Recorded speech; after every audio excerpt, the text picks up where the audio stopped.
thank you all for agreeing to be on the panel. We're here to discuss personalization at scale, how airline retailing strategies are reinventing the marketplace. And I think the best place to start, just given all that we have heard, including Tamur, your comments, as well as from Jim, from Azim, from David earlier, everybody, is how can data, AI, and loyalty come together to create better retailing experiences? Caroline from SAS talked about offering tier points for booking ancillaries. But I think we're looking at more than that. I think that's a great and very logical way to do it. But how do we use data, AI, and loyalty to create better retail experiences and really make those compelling from a standpoint of personalization? Tamur, why don't you start us? I can start, maybe. Yeah. Can you put the mic on? Yeah? Yeah. Okay. No, good. I think when you look at the data, I think first getting the layers right. So your data layer together with the cloud and the IT infrastructure. The second layer will be the training, the AI models, and the third one is the application. So that part is not yet in the state that we need to have it. And it doesn't mean that you create one data lake. It means you can also keep the silos that we traditionally have, but make them speak to each other as a fundamental thing. And there, new technology can be used. So that's your first element that you have to get right. The data lake or the connection of the data, the IT infrastructure with the cloud-based basic infrastructure. Second, the AI models, the training, that's something you don't do yourself. You buy it in, but the training, of course, that's where you need to bring your new AI hub structure, whatever you have, together. Third one, application. So when it comes to applications and loyalty, that's a whole new universe. Yeah, how you get, of course, your existing loyalty right. That's the question of what you have already and penetrated more with different customer groups. And you will try increasingly to move out of that into data retailing as a currency retailing. So the miles, as in this case, as your currency or the points. The second is the topic of the partnerships with new commission models. And the third one, a new one, would be the media retailing I mentioned before. A whole new universe where you need, of course, the Wi-Fi, you need all those things on board in broadband fashion. If you can bring all these components together in the right way with use cases that really create experiences, then I think you can get it right. But there's a lot of work we have to do beforehand. Right. So we heard Jim just a moment ago and Massimo talk about the importance of data, getting the data organized, clean, all of that. And I'm just going to throw it out to whoever would like to start, because that's something easily said but not easy to do. Julio, IAG sits on a ton of data as a group. The airlines sit on a ton of data. Alan, you're at Datalex. You're working with data. Sam, FLYR, you're working. You're new, early stage, but you've got an airline client that's ready to get going. I'm sure there were a lot of conversations about how do you structure the data, how do you use it. We've all heard the phrase garbage in, garbage out. So what do we do? When I've done my research, this is one of the biggest challenges airlines say they have towards making retailing better. Julio, yeah. Yeah, so as I was listening to Tamur talking about data, I think my thoughts here are, airlines have always been very good in collecting data. We have tons of data. We know everything about the customer. We just don't use it. And we don't use it for two reasons. First, we didn't have the capability to somehow structure that data, clean that data, make it meaningful to us. I think with the recent developments in terms of AI, that is something that will be solved. And second, we don't have the technology to then use it. So we talk a lot about personalization. Most airlines' personalization don't go beyond offering 2 or 3 fare families. So if you think about personalization in the future, where I really know what your interests are, and I'm able to dynamically bundle a product and offer, price it dynamically, and tell you, listen, you have this list of, let's say, 30 pages of product components that you can add, but here are the 3 products that I think are most relevant for you. I think once we have that, and that is in an offer order ecosystem, that's when we're really going to be able to use data and create loyalty to the full extent. Okay. We heard earlier that personalization is contextual, and that's something that we know to be true. Alan and Sam, again, as companies that exist to help make your airline clients more successful, how do you guys approach using the data to create contextualized, relevant offers? What do airlines, again, need to be thinking about as they are going forward, thinking about what do we do with personalization beyond the obvious? Yeah.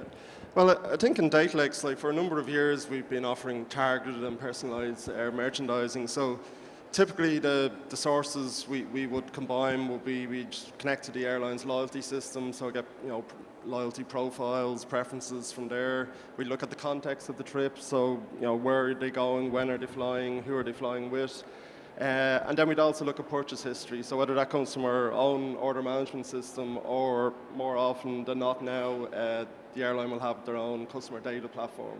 So we connect all those pieces together, normalize the data so that it can be used in the sort of offer flow.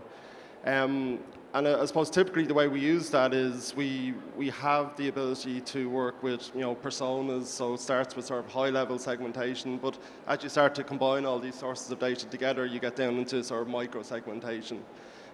So that enables us to create more targeted and relevant offers to the customer, but also to dynamically bundle individual items together into a sort of a unique offering. So they'd be some of the sort of things we're doing, and I suppose at the moment we're looking at all that data we're using today, which is, a lot of it is sort of brought into a rule-based system. We're sort of transitioning that over to an AI-based system, so training models on the same data sets and seeing how we can improve that and scale it up.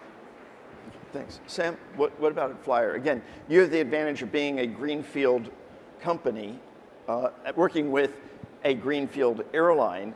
It's almost every person's dream in this auditorium to have that flexibility, but they don't always have that. But how are you guys thinking about it from FLYR's I think standpoint? what's important to understand is that personalization and how data is used operates on a very, very broad scale. So we talk about personalization a lot, we talk about contextualization a lot. Not all airlines want to operate the same way. So the flexibility to be able to start with something like a trip purpose segmentation or something like this, where you can identify aspects of the traveler's intent. They might be traveling for this reason or that reason, and we can start to create models and make predictive offers around the reason why we think they're traveling. That's one end of the scale. The other end of the scale is complete personalization. So if I can identify the passenger, if I know exactly the seating preference, for example, I know exactly why they're traveling. And some airlines will want to do that, some airlines will want to be at the opposite end of the scale, and some airlines will want to be in the middle. And having technology and data and the ability to produce recommendations that land anywhere on that scale, I think is important from a flexibility and a modularity perspective. And Tamur read out a long laundry list of things that need to come together and need to work well to be able to consider AI, data, loyalty, personalization, etc. And there's probably a bit of an overwhelming fear that that all has to come from the same place or the same pool of expertise. And I don't think that's true. Like, one piece of that can come from one vendor or one piece of expertise, and another piece could come from something else. So I think airlines are more open and willing now to explore how can I go and get the best of breed of personalization and AI from one vendor and the best of loyalty and how to expand my loyalty strategy from another vendor. It doesn't all have to come from the same. And that's how FLYR have built our products, to be able to be modular. So I want to just touch on something that you said, which is there's this scale, right, from kind of basic personalization to complete personalization. There's a fine line in there somewhere between cool and creepy. And that's going to differ for every airline and the customer segments within the airline and based on various factors. What do airlines need to do to be aware of how comfortable their customers are with personalization? I could be a very loyal flyer to the airlines that belong to the IAG, to IAG or to Lufthansa Group. By the way, I am. But how far do you take this? Because your airlines are serving millions of customers from many different countries, many different ages, many different levels of comfort using technology, and obviously different types of trips. Some people are booking through travel management companies, some are direct, whatever. So, how do we balance this? Because the last thing anyone in this room wants to have happen is to be the proverbial page one story about airline, snoops on customers and freaks them out. So what do we do? How do we stay off the front page for the bad stuff? Yeah, it's a very important question, and I mentioned before this question of trust, the autonomy management and the governance. When you don't have transparency about it, and the customer doesn't get transparency about it, then of course he's mistrustful. It differs a bit by generations, it differs a bit by geographies also, but let's take the biometrics example. Once the people who are a little bit shy about giving personal data for biometric recognition at the airport, seen that somebody else has a benefit walking through easily, they want it. And the empirical research shows with big numbers. So the large majority of people also want to have this now because they have a smoother ride at the airport. But we may have to make sure very much that there's transparency about how your data are used. In the end, the question is, does the customer like it? Does he like that specific advertising that he sees on his seat while he's sitting in the aircraft on kite surfing when he's a kite surfer? He might like it because he's wanting it and he's actually reacting to that. So there is the question of if he sees a benefit and if he's basically over compromised, if there's a pricing happening that is suddenly something that he cannot agree with, and he says that has only been done because I have an iPhone and now I don't have a Samsung phone, so they're giving me higher prices. So that's something we really have to make sure does not start. And the more we need transparency on the agentic AI topic, the more this problem will emerge now as a very prevalent thing for everybody. So that's what I'm saying. We are entering a completely new age of how we interact, how some agent is taking over, either coming to you to your website and you have to react to it, or to agent negotiating even. How are we creating a joint understanding of a joint protocol, how this is happening? Because a lot of this will happen now not with human beings, it will happen actually agent to agent. So the MCP, the protocol that defines how data is coming in, the agent-to-agent protocol, all this is not yet there. We don't yet have the full governance. That's something we urgently need. It's not something that the air industry will create, but we have to be part of that story. Julio? Yeah, let me answer that question very briefly. Or Yeah. do you want to go first? No. Let me answer that question very briefly. Personalization is not about sending 3 emails per day to a customer trying to sell him any products that you want to sell. Personalization is about understanding what the customer needs, improving the customer experience, making it seamless, making it omni-channel, and ensuring that he gets the experience that he expects, no matter where he books through, and no matter, show that you know him. Don't try to bombard him with emails. That's what I would say in that point.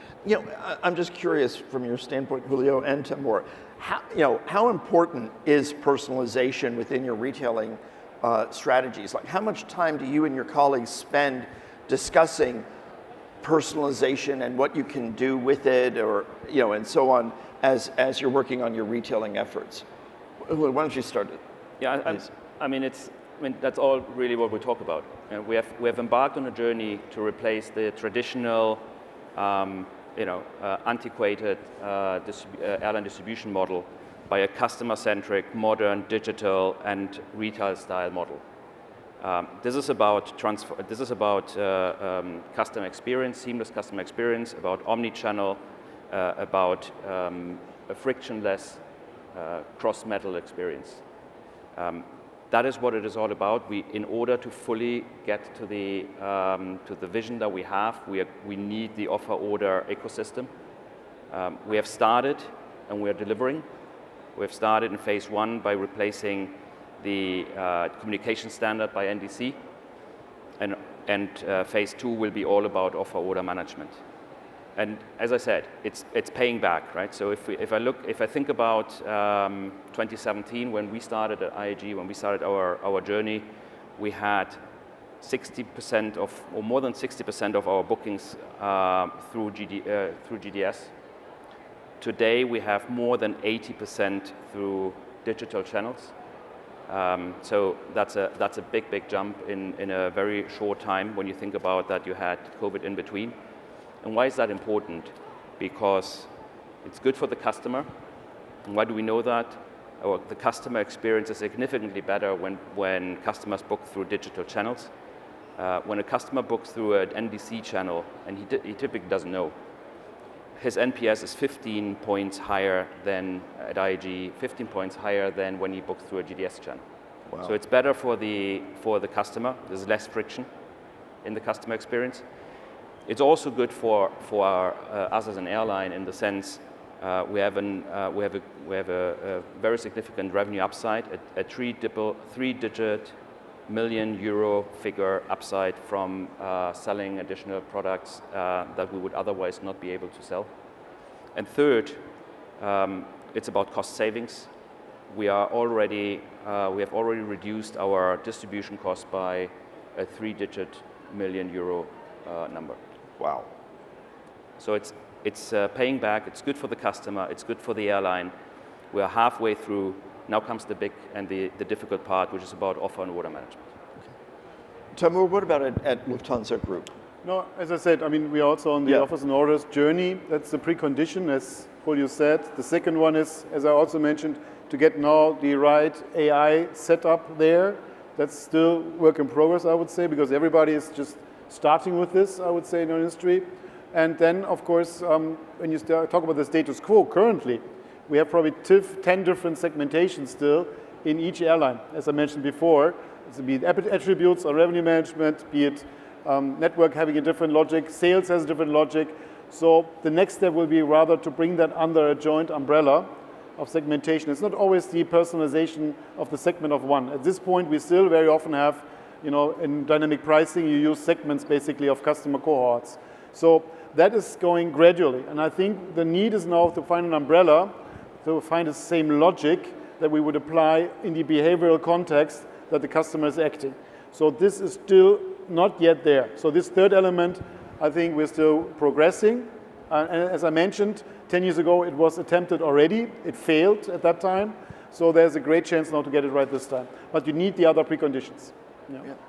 Sam and Alan, when you guys are talking to airline clients or prospects, how important is personalization when they're talking to you? Is that one of the top problems they're trying to address, or is it in the middle, or is it at the bottom?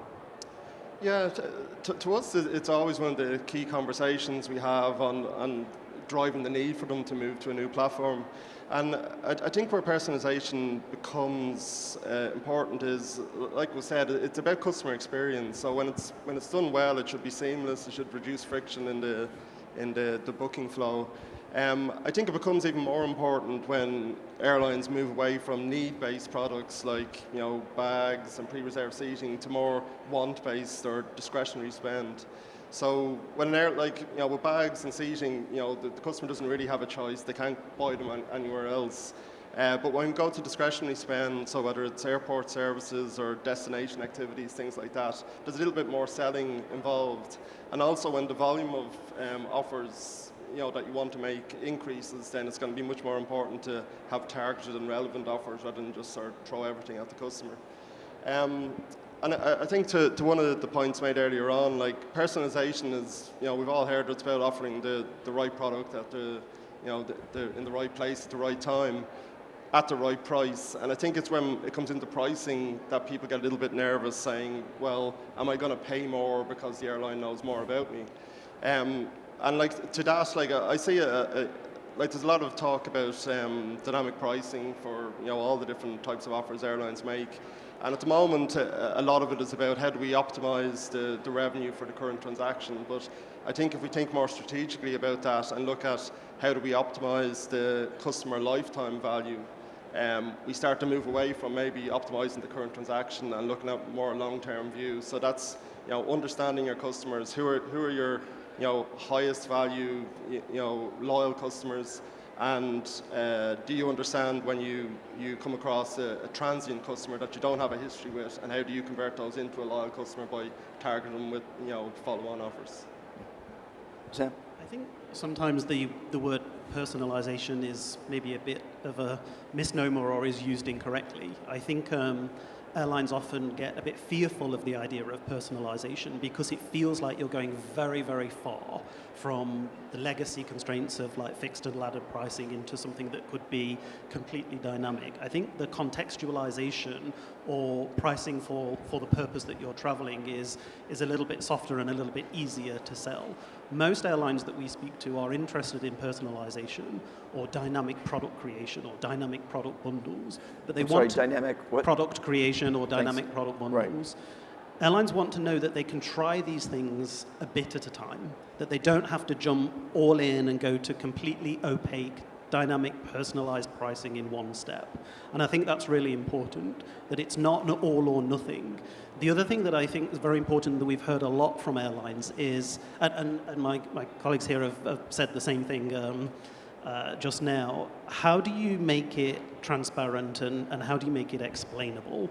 And that has to be not explainable or well understood if you get called out for doing something wrong, but in the digital experience, when the passenger is shopping and booking, how do they understand that you've put something together for them for very good and kind of well thought out reasons, and it's prepared very well? If I'm shopping for a flight from New York to Lisbon and my friend's shopping for exactly the same flight and we get two different price proposals or two different personalized offers, it's going to be very important then to understand why. Not when I call the airline and say, well, why is my price different from this person's price? So that explainability and that transparency almost needs to come very, very early, up front. The passenger, the shopper needs to know, I'm getting something relevant to me. There's no punitive measure here. There's no discrimination measure here or anything like this. It's very easy to get these things wrong. When it goes okay, when it goes right, it's great. You've got something that you like and you've got a nice price and you're happy with the products that you've bought. But if it goes wrong, you already mentioned it's page one news. So, and that's already happened. That's already happened this year, where it has been page one news, where airlines and vendors have not quite got it perfectly right, and that goes headline straight away. So trying things bit by bit, where you're not going straight to the end game of personalization, but you're trying something that the passenger understands what they're buying and why they've got something unique to them, I think is what airlines want to try. Right. Tamur. Maybe just one add-on. When we talk about all these personalization topics for years now, and we think there's a quantum change coming, we all know there's going to be a mix of non-personalized and personalized also services and products for a long time, and there should be. Yeah. So when you take servicing, what is the mantra for servicing? It's not just everything is going to be digital. It's digital first, human fast. Digital first, human fast. Most people, most of you who use a chatbot, or even the new ones that are getting better by the minute, you want to have fairly soon for your problem, and this is going to be for complex problem, somebody who's a digital communication, but who's a human behind. So that combination of the digital developments that we're seeing so rapidly, but still the human element, and particularly in an airline, when somebody arrives and cries, and I hand them over the tissue because the person is crying, that's personalization. Yeah. So don't underestimate those elements that we, in the combination of the digital and the human side, still need to do as an airline industry. So let's get it right and not also think just in terms of digital. No, I think that's a very important point. And in fact, it's a point that I've heard airlines make in different prep calls for sessions here. We cannot forget the humanity that is involved, whether it is on the airline side and management or the employees who are delivering the experience to the customer or the customers themselves. So I'm glad you brought that up. One thing that retailers have to do is be nimble. They have to be able to respond to macro factors, whether it's macroeconomic environment, geopolitical environment, whatever it may be. And I'm just curious, as from your standpoint as businesses, whether on the airline side or on the provider side, how are you all responding and even anticipating some of the many almost constant changes that are taking place in our world, whether it's macroeconomics, factors like inflation, geopolitics, regional conflicts, regulatory changes, whatever it may be, good or bad, that are, if you will, winds buffeting, the operation. Yeah. Julio, would you start us off, please? No, I think that isn't necessarily specific to retailing, but I think as as a commercial guy, you need to be flexible, you need to be agile, you need to be reacting very fast to changing demand patterns.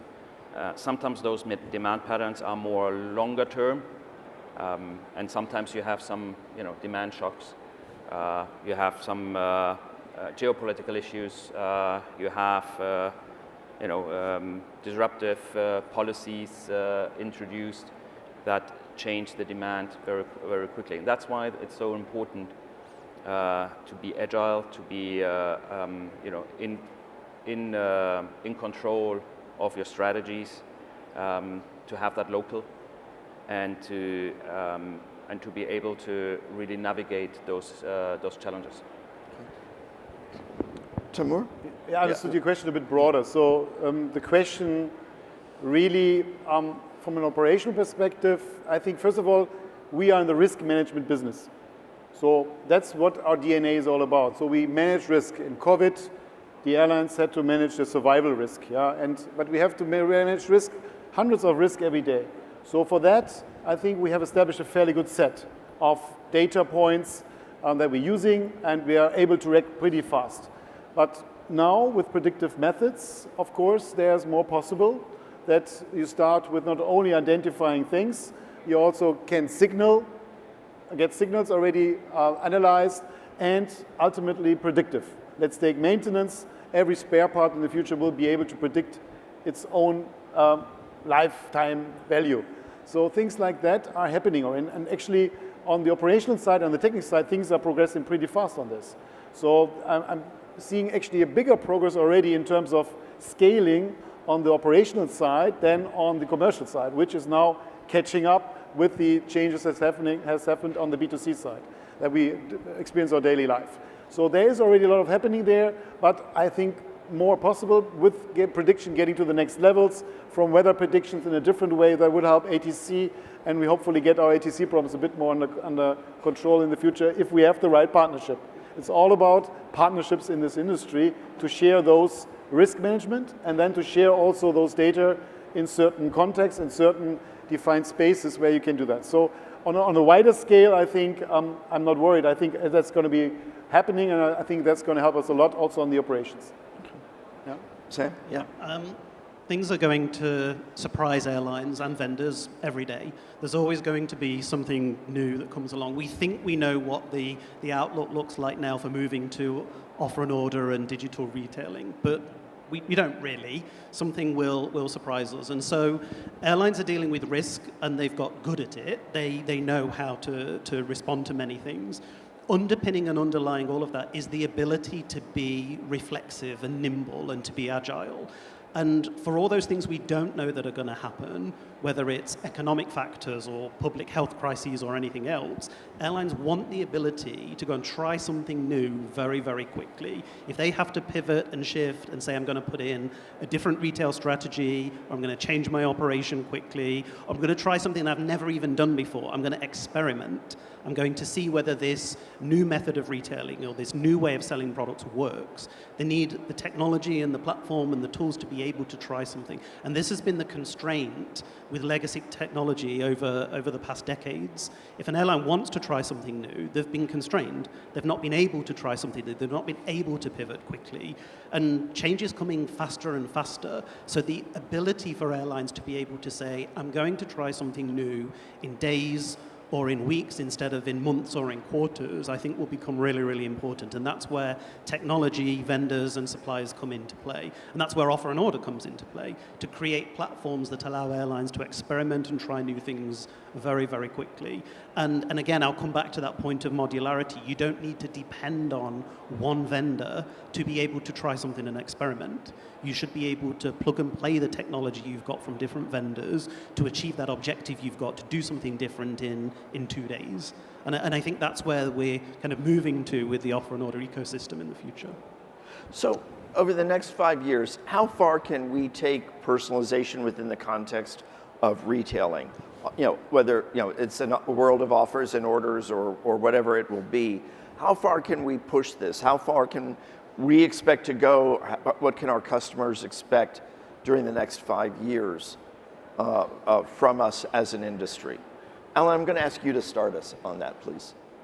So I think like the move to offers and orders is going to be a real sort of step change in terms of what it enables airlines to do. Like a lot of the stuff we've talked about today, we've said like, targeted offers, personalization, we've talked about it for a long time, but some of the current sort of systems and legacy processes have sort of held airlines back. So I think the move to offers and orders, which the intent is to align the airline industry, have it much more aligned to other retailing verticals. I think that's going to enable airlines to move at a faster pace. I think the other big aspect to this that everyone is obviously talking about at the moment is AI and agentic AI specifically, and what that's going to bring. So I suppose we've seen some glimpses from Google and others like that of how agentic AI can be used in the the retail flow to source different types of products much more quickly than they previously have been before, and make that a much more sort of seamless process. So I think for airlines, that ability to source new products that they want to offer and combine that with the same sort of data set we've been talking about already for personalization, feeding that into agentic AI, I think that's going to be a real game changer as well. What exactly that will look like, I think we'll find out in the next sort of 18 months, but it's definitely coming. Thanks. Julio? I think what we all, is it working? Yeah. I think what we all agree to is we're not meeting the customer expectations today. But technology is advancing very, very quickly, particularly now, if I think about offer order, but I also think about AI. With one of our airlines, British Airways, is going to be one of the first global airlines that will have an order management platform. I think many other airlines are getting ready for it, but there are also many airlines that haven't even started and have no plans. So I think what we're going to see over the next years is more of a separation of those ones that are able to deliver or to go down that road of improving customer experience and trying to meet the customer expectation, and those ones that are probably not going to be able to do that. In terms of what we're going to be seeing in the next 5 years, I want to be cautious. This is a very complex ecosystem here. And if you think about, it took us 14 years as an industry to replace a paper ticket by an e-ticket. That's 14 years. And this transformation is much, much bigger. Modern airline retailing is much, much bigger. So I want to be careful in terms of what can we deliver within the next 5 years. What I can tell you is that we're putting all the resources in place in order to deliver a seamless customer experience. Tamur? Yeah, difficult one. I think there's two extremes. The one extreme says in 5 years we will have the AGI, the new intelligence will be there. And the other extreme says, guys, we haven't even started the journey of offers and orders to that degree. We have started it, but we haven't penetrated in the industry, and are the have and the have-nots already emerging on the basic fundamentals as preconditions.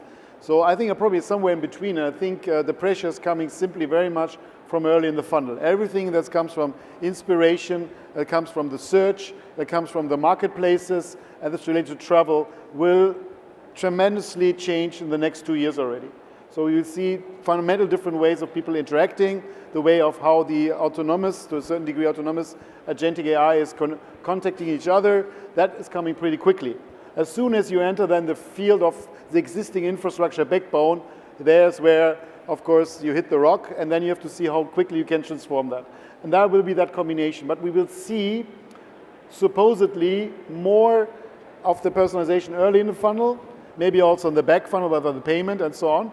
But the middle block where you have to actually connect it with your existing operations, hundreds of different tool sets that the airlines employ since 60 years, that will take much longer. Yeah? So it's going to be actually a mix of both. Okay. Yeah. Tamur and Julio, I have a question for the two of you. You're both executives at the group level of your airlines, Lufthansa Group, IAG. How do you approach your commercial and tech strategies for the member airlines? This is actually a question that came from someone attending the conference. They're just curious, how do you manage this? Is it everybody does the same? You kind of hinted BA is going to be doing something, which implies to me that maybe other airlines will do different things or whatever.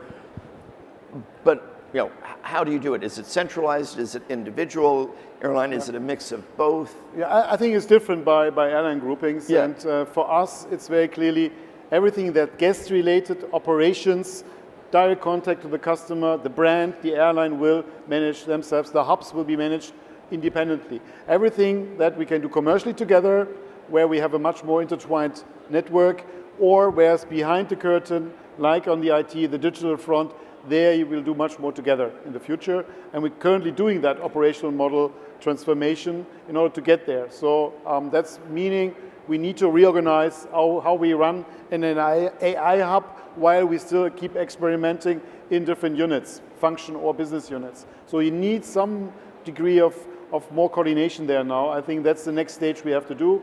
I'll take that example on the IT front, where you build the IT engine that fires the digital delivery. You can do the things together.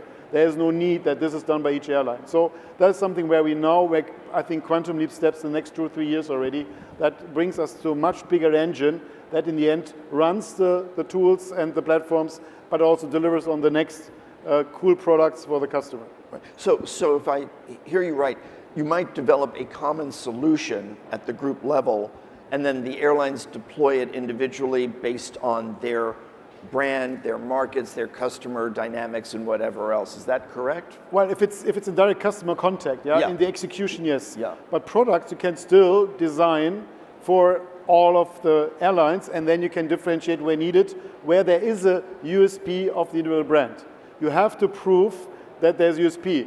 Miles and More frequent flyer program is something you apply for everybody, and the customer expects harmonized approach. He expects the same miles and more benefits in Lufthansa and he expects from Swiss, but when he sees this differentiation in catering and other elements of hospitality, there he can see there's a value of differentiation. So you have to look at every product, every service where you would like to differentiate because it actually has a meaningful impact to the customer, and where you say that's something, a commonality that he expects throughout the journey in a seamless travel. Yeah? Great, thanks. Julio. I think Tamur was probably getting this question a lot since the last Capital Markets Day. I think that it is an aspect where our groups are very different. At IAG, we believe that the airlines know the customer best. Every airline of IAG have their own commercial strategies. They decide where to fly to. They define their network, their schedule. They do their own revenue management. They define the customer proposition. At IAG, we do not believe in one size fits all. Rather, we believe in the need to be agile, to be flexible, fast, and for the different airlines to be in control of their commercial strategies. And they have developed all their distinct commercial strategies at our airlines. Okay, thanks. Sam, I'm not going to let you get off the stage without giving us an update. How are things going with Riyadh Air? Everyone's very curious. Obviously, it's getting close to launch. How's it going with them and getting everything tested and ready for whenever the launch date is going to be? Yeah, last 2 years has been a pretty exciting ride, and I have a a session tomorrow with Tristan from IBM. We're going to talk a little bit about what that journey's been like. So for people who want to get a little bit more insight on what's happened over the last couple of years to get Riyadh Air to where they are today, should definitely come and join that. I'm pleased to say that we're ready. We have already proven and are already in production in a private selling environment, selling end-to-end offers throughout the offer, order, settle, delivery lifecycle. So really, the final touches, the selling will open to a broader community before it gets to a full public sale. And I know Riyadh Air are hard at work getting everything finalized and everything ready right now as well. So you can imagine this sort of like final testing stage just to make sure all scenarios are covered is pretty hectic. It's very rewarding at the same time to be able to get to a point now where we can say in the last 2 years we've gone from sort of concepts and juggling this IATA reference architecture and other frameworks and designs and definitions that have been definitely around longer than the last 2 years, but have been not necessarily put in practice, to get to a point now where it's real and an airline can and will operate and is operating or is commercially operating with no PSS in sight or no dependency on a PSS is pretty miraculous. And if you step back and think, well, when did that last happen? It was a long time ago with the major PSS vendors where this was kind of previously done. So chaotic, crazy, a lot of sleepless nights, but very rewarding, very exciting. And this is a little bit of a cliche, but it's really just the start. This is the starting point for, back to one of your previous questions, for airlines to now do something differently, to be able to retail differently, to be able to present something new from a digital experience, to be able to present new products and offers, to be able to do something that hasn't been done in the past, and do something in a lot shorter time frame, put new products out there in a matter of hours instead of figuring out how to file and distribute things through various bodies over weeks. So yeah, watch this space. It's pretty close. We're at the 99% mark, I think, and it's pretty exciting. It's coming. Good. Last question quickly. As you all have been working on your retailing, on personalization, what's one thing you were working on that you thought would be really popular, really successful, or well received, and it just belly flopped? Alan, did you have anything like that working with any clients where they thought, oh, this is the greatest thing since sliced bread, and it just didn't click? No pun intended. Got me there. I have to think about that one. Someone else wants to jump in first, well, I think. All right. Julio, Tamur, have there been any concepts that you thought, oh, this is going to be great, and it just didn't work? There was a very simple thing. We introduced recently for top customers a little card and a bottle of champagne on board. And you don't know how many letters we got after they received that. This little thing that people feel remembered, recognized, it can be very small instances. Sometimes only the blink of the eye that you have said, yeah, I want a second coffee. Yeah, that is already a big thing. So how can we transfer this into modern airline retailing? Right. This little moments that make a difference, and then consistency, being recognized as a loyal customer. I think that is something where we still have a way to go. I think the first thing that comes to my mind is a bit when we were looking at our packaging market. We have BA Holidays, which is a very successful tour operator, internal tour operator, very successful, operating basically out of London, particularly. And when we tried to just take this, paint it in red, and call it Iberia Holidays, it didn't work at all. Wow. It didn't work at all because you just cannot have a one-size-fits-all approach. The demand you have and the customers you have in London are very different from the customers you have in Madrid. So what it basically meant is we had to take this back and think about what is really the customer proposition that you need in Madrid to be successful. Because there is a demand, but just different demand. You need to approach it differently. Great, thanks. All right. we are running out of time, and I know there are roundtables starting. We are going to take a break here on this stage until 11:45, and then we'll be back with a presentation from Saudia Airlines. So please join me in thanking Tamur, Sam, Alan, and Julio. And Alan and Sam, also thank you and your companies for your sponsorship here at World Aviation Festival. See you back here at 11:45.